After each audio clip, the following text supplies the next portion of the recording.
Welcome to The Other Side, Mississippi Today's political podcast. I'm Jeff Pender. I'm joined here today with my colleagues, Taylor Vance. Hey, Taylor, Jeff. And Michael Goldberg. Good morning, Jeff. And our guest today, not a stranger to this show. He's been on before, I believe. It's Senator Jeremy England of Van Cleve on the beautiful Golden Gulf Coast.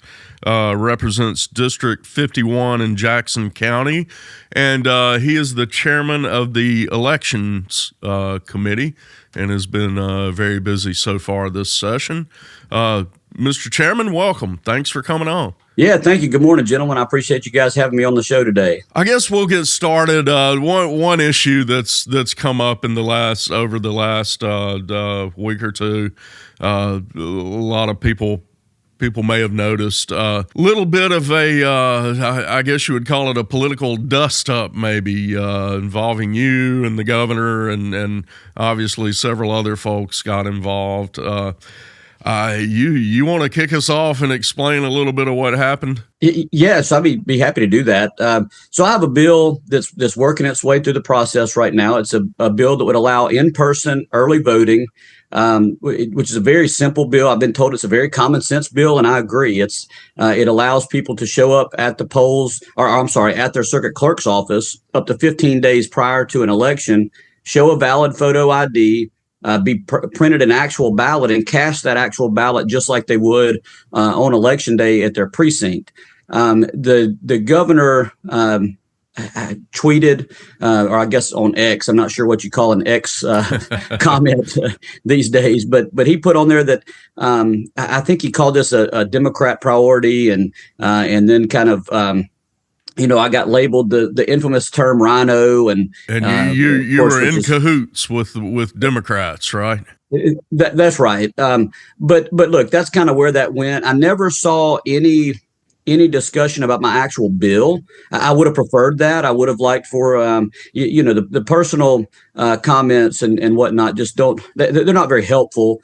But if we want to have a discussion about the bill and about the legislation, I'd be happy to. But that just didn't happen on social media, as it rarely ever does. Right. And I mean, correct me if I'm wrong, but I mean, with this legislation, I mean, it's not even mail-in voting that's become controversial a little bit. This is, a person if they want to vote early under your bill, they would have to go to their circuit clerk's office, show their voter ID, and then cast a ballot as normal. I mean, under the watch and supervision of a circuit clerk or circuit clerk's employee. That's absolutely right. And look, that's why I've had so many emails from nurses and doctors, teachers, people who work shift work, parents who either had sick children during the last election, or their children had dance or recital practice or soccer practice, that just could not find time to go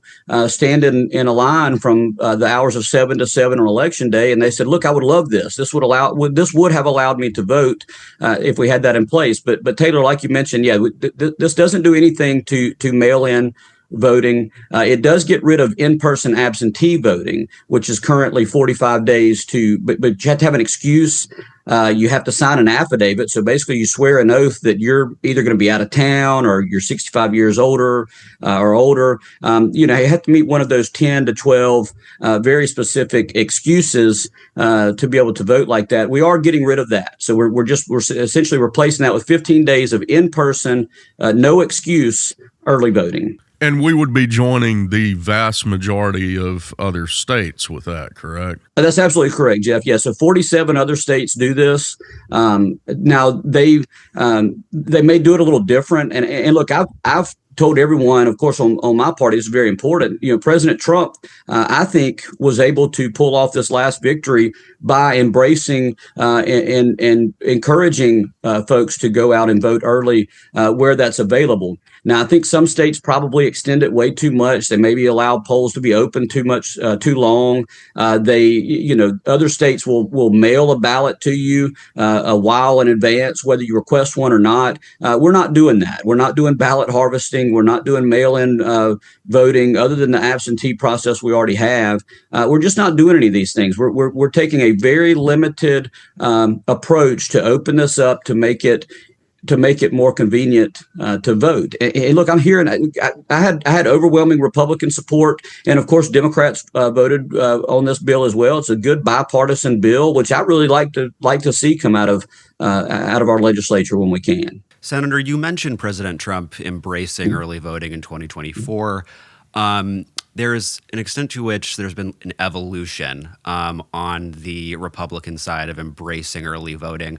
Give us kind of the inside-outside view, if you can, as far as what you're hearing from your colleagues in the Senate, how kind of that perspective has maybe shifted on early voting over the years, and whether your constituents as well, whether they've also been on a kind of journey with respect to embracing early voting. Because I think that helps explain sort of how we found ourselves in this spot leading up to this dust-up that we're talking about. Yes. Yeah. Thank you, Michael. So, what we saw in this last election with President Trump, I'll tell you right away, because we're one of only 3 states that don't have early voting, it led to some confusion among Mississippi voters. I heard stories of people showing up at their precincts and they were watching the national news and seeing this outpouring of people going out and voting early. On both sides. And you had President Trump saying, hey, get out and go vote early.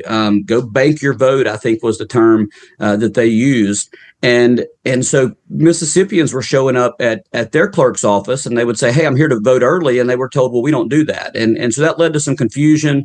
It led to some wasted time. And I think that's one reason why we're seeing it embraced. Look, if I can get back just for a minute, because I want to kind of clarify something. I know the governor, when he put out that social media post, he mentioned that this was one of the top 3 priorities of Democrats, and he referenced the response to Senator David Blunt's response to the State of the State address.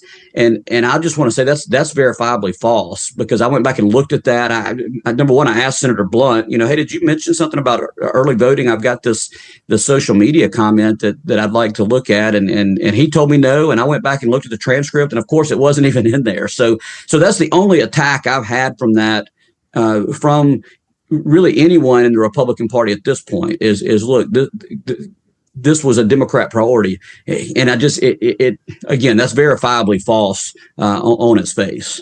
Senator, to Michael's point, anger or fear, whatever you want to call it, of a measure like this, it's kind of a remnant of something we ought to put in our rearview mirror, is it not? In Mississippi, in particular, making it easier to vote has kind of been, there's an undercurrent there, or there was in the past. That's right. Well, so look, the privilege and the right to go vote in our elections is probably our most important American tradition. It's so important that I'm hearing from people saying, "Hey, I wish we had this." And look, that's kind of a shift from where we used to see, more traditional, go vote. It's go vote on election day. It's your duty to take off work or to find the time to go do it. And I was always a traditional and have always been a traditional vote on election day voter, but times have changed, and this is not anything. The founding fathers didn't say, hey, the first Tuesday after the first Monday in November shall be election day, and you vote from 7 a.m. to 7 p.m. by secret ballot, cast with paper ballot. None of that. We're not violating our Constitution or anything by opening this up. In fact, voting has evolved across our country's history. We used to see other states would vote at different times, and so you would get their results in. You used to go to a courthouse and flat out announce your vote. Hey, this is who I am and this is my vote. So we have amended our system over time to fit how things work in our society. And I think that's how the founding fathers intended it. They wanted people we want people voting. We want more people to have the opportunity to get out and vote. It's just important to do that. And right now, I think our times demand a little more convenience with that. Senator, I know you can't read the governor's mind and you don't speak on behalf of him, but do you have any idea of sort of why he went about this the way that he did? The thing that sort of was peculiar, it seemed to me, was, the two of y'all are friends. I remember when I covered the governor's reelection his first reelection event on the Gulf Coast last year, you were there along with a bunch of other coast legislators. So do you have any idea of why this sort of happened? I don't know. And look, I don't know who runs the governor's social media accounts either. I can't really speak to that. I hope it's someone else, and I imagine it's someone else. I think our governor's a smart guy.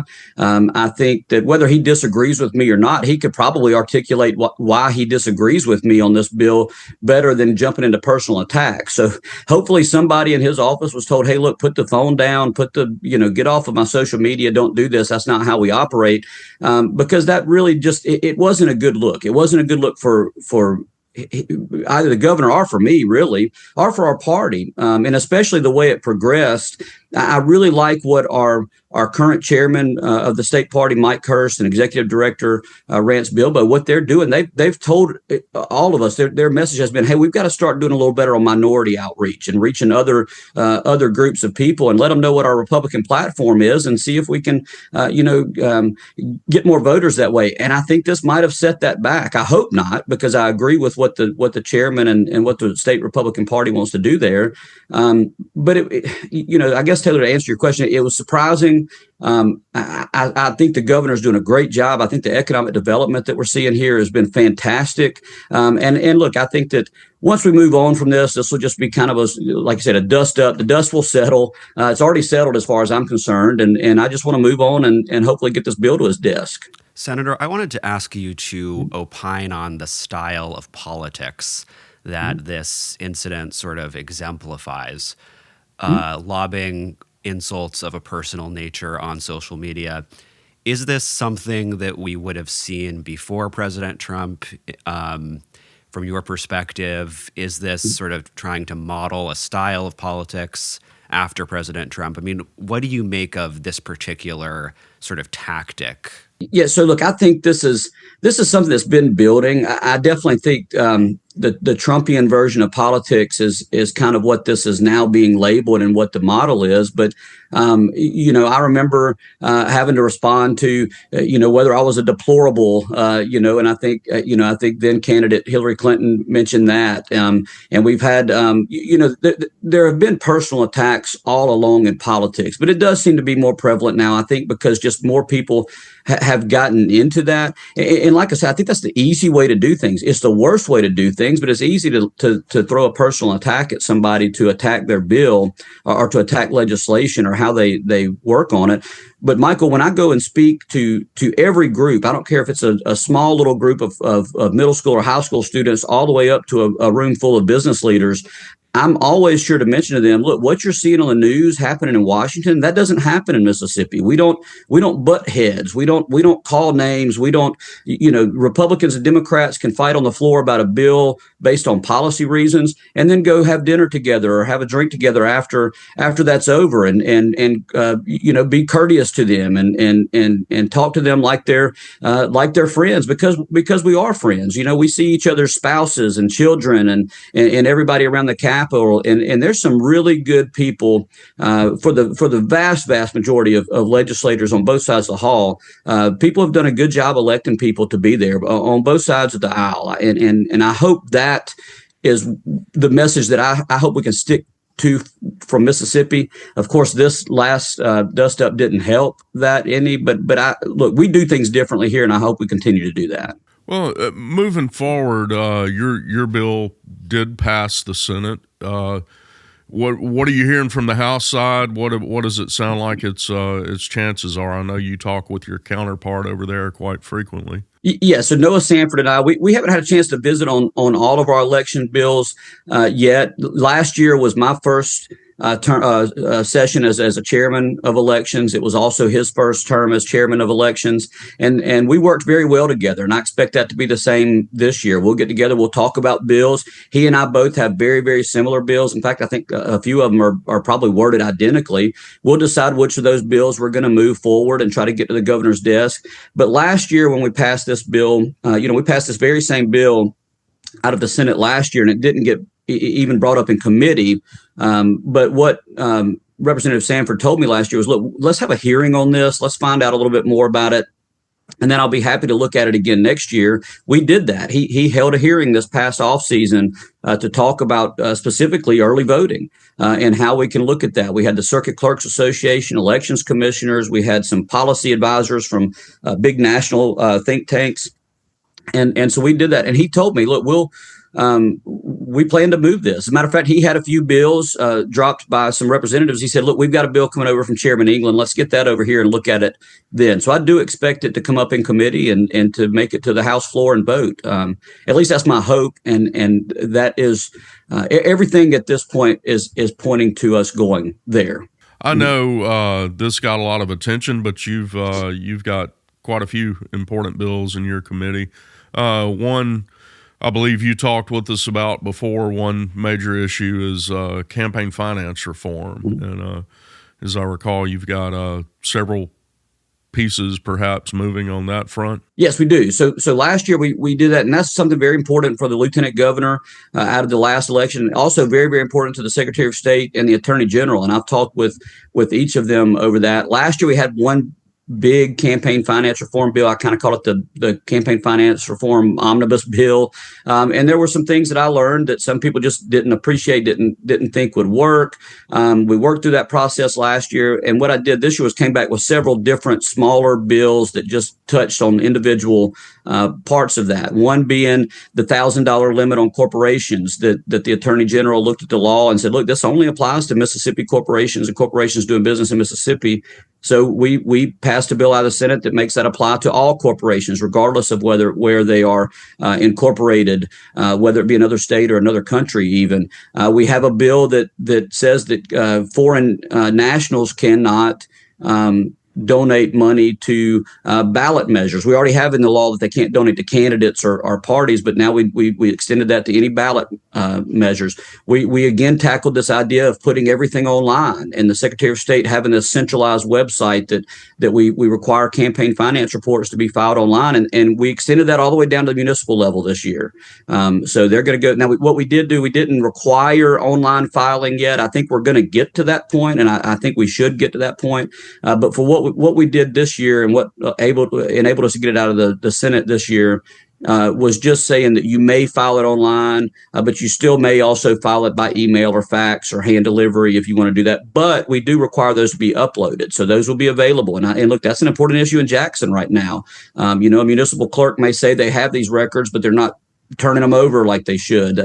Transparency has really been the big key on what we're trying to do with campaign finance reform. Do you think anytime soon we will see to where Mississippi will get to where most other states are, that you can actually go onto a computer and search for donors, for recipients? That's been kind of an uphill battle, hasn't it? It has been, and I do think we're headed there. As a matter of fact, I've had discussions with Secretary of State Michael Watson's office, and that's one of their things that they want to make sure to do. That's big with the lieutenant governor. Searchable campaign finance reports, because again, that lets people know, number one, who's donating to each candidate, and also how those candidates are using that money. But searchable things, and that technology has evolved such to where that's really not that big of an ask anymore. And I do know that that the Secretary of State, their office is currently working with vendors to get that type of a website set up. So I think that's where we're headed, Jeff. Senator, you work closely with the Secretary of State.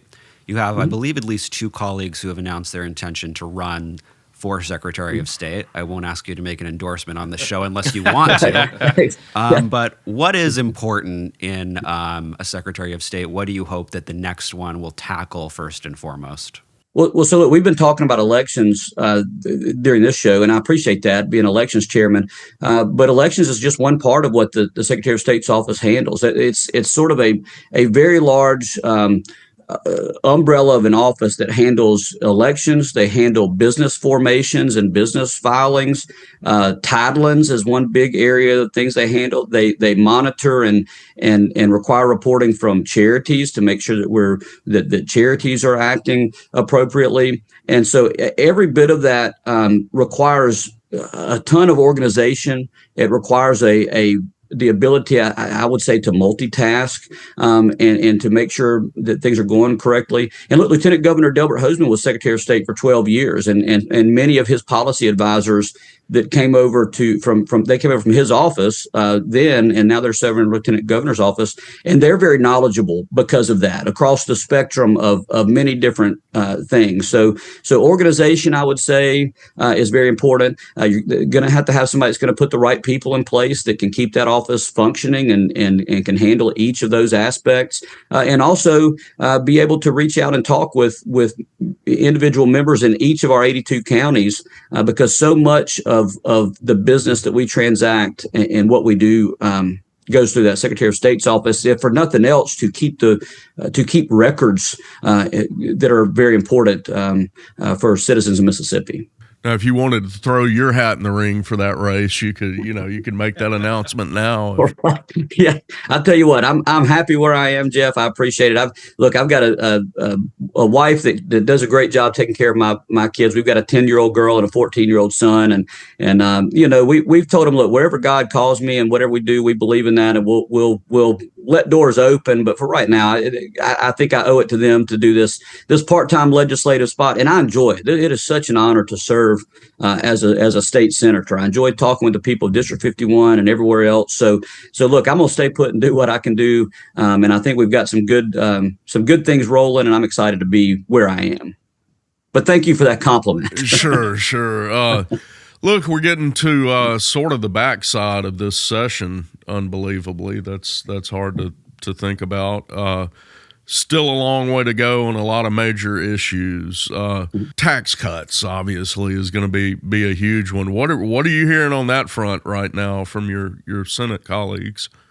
Yeah, so we just passed out of finance yesterday, and I sit on the finance committee chaired by Senator Josh Harkins, and he has done an excellent job. He and the Lieutenant Governor's staff that he's been working with, Vice Chairman Chris Johnson has also put a lot of time in that. And they look through so many different plans and ways to make sure that we're being fiscally responsible with cutting taxes, and that we're actually cutting taxes from day one with whatever we're doing. So a few years ago we cut the income tax to go down, gradually step down to a 4% flat tax. The plan that was passed in finance yesterday will walk that down over another 4 years, I believe, starting next year, to get us down to 2.99%, which would currently put us the third lowest of states that have an income tax. We also immediately cut the grocery tax by 2%. So it goes from the typical 7% that we see on sales tax down to 5%. And then we're going to see a gradual increase in the gas tax, which was something I wasn't comfortable with at first. But whenever I started looking at numbers yesterday, Jeff, I noticed, so once we get that 9% added in over the course of 3 years, that gradual increase in the gas tax, that will add about $1.35 onto a typical 15-gallon fill up. But if you take the grocery tax side of things, you're looking at about $5 less per week, because Mississippians spend about $290 on average per week. And look, all these numbers, I'm not a mathematician. I had to double check these myself. But we're cutting more out of people's pocketbooks, or cutting their taxes by more, while also increasing a tax that we are very far the lowest so far in the nation, and one that goes directly towards one of our core functions of government, which is maintaining our infrastructure, which that not only has implications for safety, but it also has implications for attracting new businesses. They want to be sure that they're getting their goods and their raw products, raw materials to their factories and their manufacturing plants, and then able to ship that out to the customers. So that's a very important thing for us. But overall, it's a really good net tax cut to help Mississippi maintain competitiveness on that scale. Now, it's different than the House plan, obviously, but I did sign on to this bill. I think it's a good bill and a good product that Senator Harkins has put out. You think there's room for the Senate and the House to agree on this? Now, this stuff gets started every session, but I mean, we should say we've heard, this House and Senate could butt heads on this, and this could bring this session to to a standstill or require a special session. You think there's room for compromise here? I hope so. I think that what we need to do is compromise always. Look, I'm a believer in taking things a little slower. I know that all of my colleagues don't agree with that, but I like moving the needle a little bit at a time, because I think when you move that, as we get smaller, gradual movements like that, they tend to stick better. And I'll also say the way that we've got our tax structure set up, there's several different pillars that bring in revenue. We've got our sales tax, we've got income tax, we've got the gas tax, we've got several other taxes that do that. And as long as we keep those low, but also have it across a broad spectrum, having that variety is going to help the state of Mississippi if we ever do get into a recession, or if some industry gets hit worse than another, where other states may base their entire tax structure on one of those pillars. It may hurt them worse. And I think having a diverse tax structure like we have is a very good thing. So I hope we can negotiate in a way that keeps that in mind. Senator, you sort of brought this up earlier a little bit when you were talking about your bill that would ban foreign nationals from contributing to initiatives. I think it sort of reminds me we don't have a ballot initiative process right now, and it just seems like year after year, ever since the Supreme Court sort of struck down the process, that there's just hasn't been much major traction in the legislature. I know the House killed its bill to restore the initiative this year. Is there ever going to be much of an appetite to try and restore that? Yeah, I think so, Taylor. And look, again, this is one of those things that we've got to get right. The current way that we had things, and it was a little more complicated than just, look, we mentioned 5 congressional districts. We're now down to the 4. It's a little more complicated than that, because you've got numbers to look at. And now when that process was put in place back in the early 90s, you didn't have social media and internet and the ability for other states to dump a ton of money into very specific direct advertising. And that takes away from some of what we do as legislators. Look, we've talked about several different issues right now. And if you were to ask any of my constituents about one of those issues, they would probably tell you, look, let me go look into it. I don't know. And that's our job. We do our homework on these things. And we're able to do that. We're able to have the debates on the floor. But if you have a ballot initiative and you just have a very small blurb on a ballot that supposedly tells you what a bill or what an action would do, what an initiative would put into law, and you combine that with a very, heart-tugging advertisement campaign, you can see things go into law that just aren't as effective and maybe would not be good for Mississippi. But let me also say that I do think it is very important for the people of Mississippi to have that right to petition those of us in the legislature. And even if they fail on a ballot measure, that lets us know, hey, look, all of these people want this. We need to seriously take a look at it, guys, and legislators. So I think it's important. I think we'll see it eventually.